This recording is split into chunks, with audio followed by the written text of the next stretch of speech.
Hi, here is Peter, and it's Christmas Day, or the day, Boxing Day. Boxing Day after Christmas. And his heater broke last night. He called me at, I think it was 2 o'clock in the morning, offering to come. He said he can survive the whole night. And we just finished repairing the furnace. So, how do you describe your experience with me, the company, today? You saved me a lot of money, and you saved me a lot of grief. Uh, I, John, you know what you're doing. You know where to get the parts. You're willing to go and get the parts, and I'm very happy. I'm very happy with the outcome. Okay, talk about this. Tell me what you think. I mean, you call another company, and Yes, I did call another company. Basically, they just wanted to sell me a new furnace. what do you mean? I mean, They what actually they came in and They came in here. The man looked at my furnace for exactly 5 minutes. I don't even think he did any kind of electrical test. He just kind of like stuck a camera inside the furnace, pulled it out, and he just came out and says, "I got bad news for you. You need a new furnace." He showed me pictures of, I guess, is the burner box, I guess the combustion chamber. It had some rust. It had some rust in there. Uh, he told me that my igniter was bad. He told me, what is that? That the regulator or the not the regulator, but he told me my fan was broken. That it oh, didn't the work. inducer. The inducer. That's right. He told me the inducer was bad. That it was cracked. He told me the fan was non-functional, and he said the igniter was burned out. Okay, Okay, and basically based on the condition of the combustion chamber, he says I'm not going to do anything. You need to replace the entire furnace. He actually at that point I thought I didn't have much of a choice. I told him, okay, send your person down to give me an estimate. He sent like a saleswoman over to my house to give me a quote on a new for, furnace. In the meantime, while I'm waiting for her to come, I'm saying, you know what? I'm going to call John back. And mind you, when when this guy Dennis from Binsky came over, okay, he told me, he says, go cancel your other order. I'm going to do the job. I didn't know he was not going to do a job, if that makes any sense. But I called John up and said, "Hey, John, I got another guy managed to get here real early." John came here like around 7 a.m. I mean, actually, maybe even earlier. It was already 6:30 in the morning when he got over here, and he gave me his assessment of needing a new furnace. Well, John agreed to come. I called up John after he called after the estimate was arranged. I called John to, hey, come over. You know what? I'm going to go get a second opinion. Okay, if I have to spend over $5,000, that's, I don't consider myself a poor person, but I'm not a rich person by any stretch of the imagination. Okay, $5,000 is a big hit considering I had other major expenses earlier this year. Plus, I'm going to have major expenses coming up.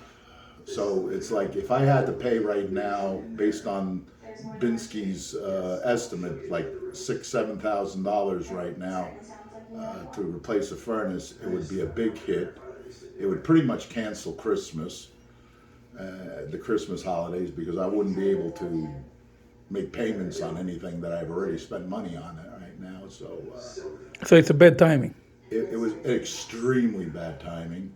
Okay, as usual, these things always happen at the worst possible time. Not the first time I had a heating problem on Christmas, on or around Christmas time.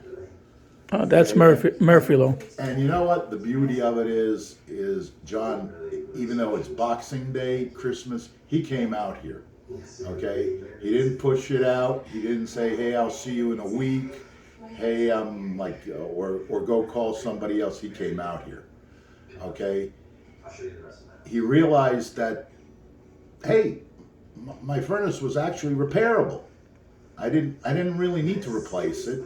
Maybe I will eventually, but at least he put it off right now, and at least I have a heads up. And I realized that I don't have to spend as much as I thought I would have to spend if I had to replace And just mention, people are watching replace this. the system. People are watching the video. They're not realizing what actually the temperature outside this Christmas. Oh yeah. Oh, it was 9 degrees this morning. Okay. It was 9 degrees Fahrenheit outside this morning.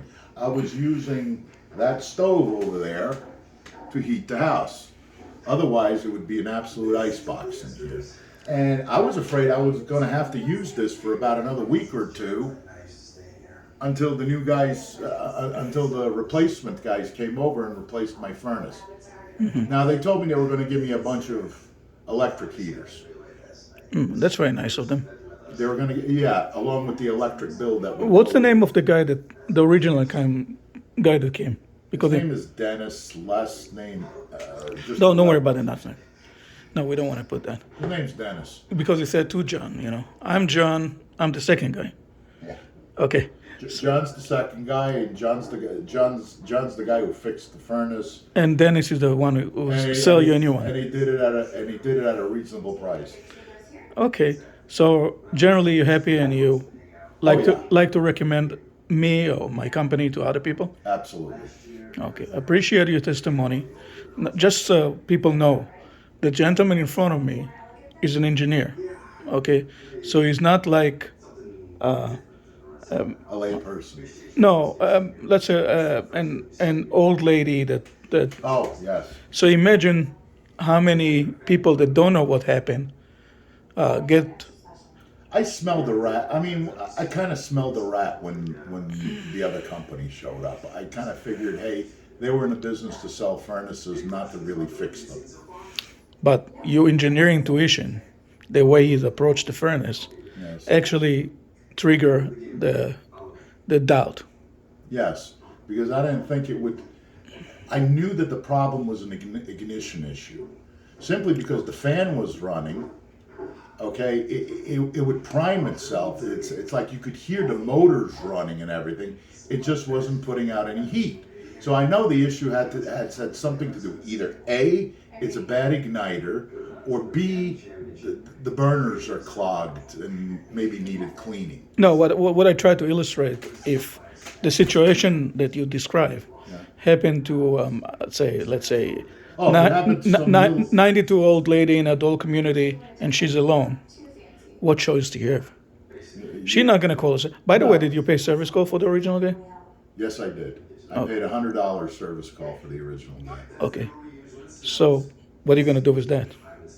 Yeah, well, he told me they were going to refund it if I bought the furnace from them. Oh, Yeah. okay. So make sure you show him the video. Okay. Thank you very much. Appreciate your testimony. And, it's good to know that there is a lot of people there that actually need a service and a lot of people that actually try to sell And or upsell. You know what? I'll say I might right well need a new furnace, and it's coming soon. Okay, and he may have been absolutely right. He did show me there were rust spots on my combustion chamber, but shoot, you could have gotten me going for a little while, and you know what? I would have gone with him if he was honest about it, fixed it for me, and then. But I think he really wanted to sell a furnace more than to really help me out in my immediate predicament. It's 9 degrees outside. I don't know how many days it's going to take for him to get over here in order to replace it. What am I going to be doing? Burning wood in my fireplace and having a stove? I don't know if this is good for the stove. I don't know if this is safe. Not only that, if you run it too long, it's actually take the oxygen from the house and convert it to CO, and That's not very healthy either. Oh, by the way, the lady that came over here to do the estimate, she did have a CO meter. Okay. And she said I did have a very low level of CO in the house, but it was at safe levels. But Okay. there was still CO present, and she attributed it towards that stove. So she was kind of pushing me, hey, let's go get you a new furnace so you wouldn't have to do this. And she did eventually say, hey, I could have a guy out here tomorrow Put in the furnace. to put in the furnace. Okay. Which means like where the other guy says it might take a week or two. Well, when she got over here and she saw that I was in a predicament, okay, she saw I was in a predicament, she started telling me about, hey, your old furnace could kill you. Okay, so this is why because he saw you were here and he knew that you were able to fix the whole thing. So she kind of changed her angle on it. Says, well, he might be able to fix your furnace, but you might be blowing, since it's a 30-year-old furnace, I might die of carbon monoxide poisoning. Okay, so what I tell a lot of now she's trying to scare me into buying a new furnace immediately, because thinking that if I keep my old furnace, I don't know. I've been using this furnace for a year now. I bought this house in November 2021. Okay, it worked it got me through last winter, and it got me to this very day. I know sooner or later I'm going to have to. This is a very bad. If this happened in the summertime, it would have been a lot easier to swallow because I wouldn't have that many expenses. So what I recommend to a lot of people, if you have any doubt about carbon monoxide, go to Home Depot, buy a carbon monoxide sensor that you plug into the wall. Yeah. Okay, and then you know exactly what you have and what you don't have. If that thing start trigger, okay, you maybe have a leak. Okay, you maybe have carbon monoxide, but usually what happens if you have a heat exchange problem with the furnace. Oh yeah, he did tell me my heat exchanger was bad. Okay, if your heat exchange, if a heat exchange bad, it will blow the air from the blower inside out, and the flame would extinguish. It's just going to go bad. It's going to blow backward. Yeah. That's not the case. You're always going to see a little bit of rust, especially on a furnace that's 30 years old. I doubt if it's 30 years old. I think it's 20 years old, but you're going to see. Well, it is original. The house was built in '93. Yeah, you're going to see a rust because it's metal. Yeah. Okay, but you know, if you have if the chamber is bad, that it's blow up carbon monoxide, you're going to see other problem that on the furnace itself, like blowback and stuff like this. But the best test is to get a carbon monoxide tester. I think it's like $25. Most of the new houses have carbon monoxide in the smoke detector. Well, I took mine off over here because when my wife is cooking, that thing goes off. But this is smoke detector and carbon monoxide? Yeah, I believe it. I think the codes require both. Yeah. If you bought the house recently, To yes. make C of O right now in Jackson, they have to cover both. Yeah.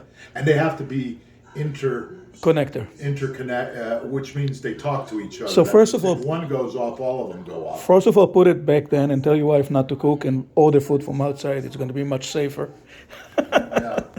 Well, I took that one off simply just my wife would be cooking something, like she'd be making breakfast in the morning, frying some eggs, And that start beeping. and then thing will beep and But wake me up on a Saturday morning. I'm like, the last thing I want to do is wake up at 7:00. Okay, but you have to put it back. It's not safe this way. And also, you can buy one and you can put it with It's in the closet. you can put it next to the furnace in the boiler room if there is an outlet I there. think we actually have a detector in the basement. Okay, so if you have any problem, it will start beeping right away. You're gonna feel it. So I'm not worried about But that. hey, I'll pick up a monoxide detector just to have. Yeah, there is one with a display on it, so it can tell you the level. Anyway, Where did I put this? Yeah. okay, thank you very much. I appreciate your testimony, and I hope we can have many years and many holiday to celebrate, and you're not going to be cold. And God bless, and thank you very much.